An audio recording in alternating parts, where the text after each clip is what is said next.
Why is it always 97%? Whether in what percent of votes are garnered by a dictator, or the percent of scientists and doctors who agree with man-made climate change and that the Voldemort virus can be stopped by a shot, that number keeps popping up.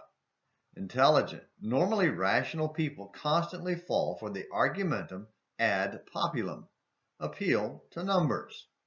By the way, don't debate those issues here. Today's Morning Minutes in the Bible on Throwback Thursday is not about settling any of those hot button issues, but to use them to introduce our discussion of 2 Samuel 24.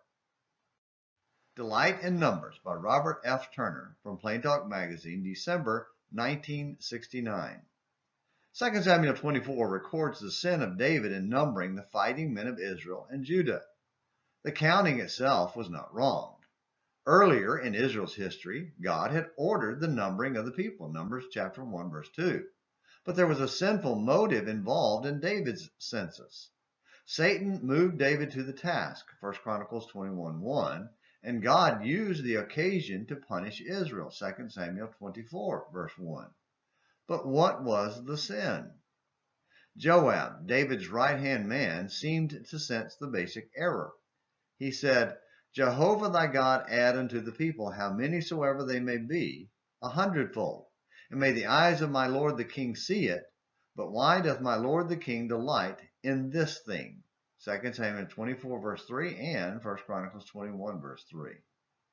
David's pride in numbers was an echo of the sin of the people who desired a king in place of Samuel the judge.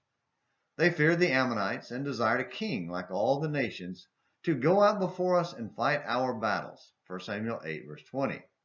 But Jehovah had delivered them in times past and stood ready to protect the faithful, 1 Samuel 12, verses 6 through 12. Trusting in horsemen and chariots was a rejection of Jehovah and his all-powerful arm, Isaiah 31, verses 1 and following.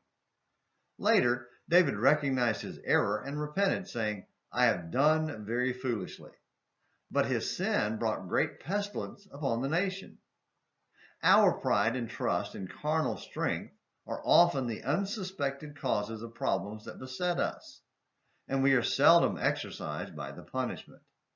Have you ever heard one pray, Father, forgive me for counting people, fine church buildings, impressive contributions, etc., as indicative of how well we are doing here?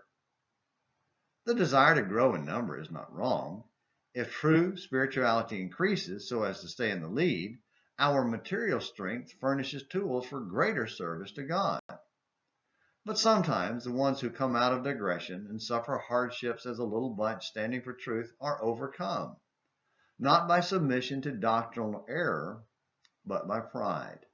They are worn down because they chafe at the thought of littleness, or growing, they delight in this thing and forget their dependence upon God.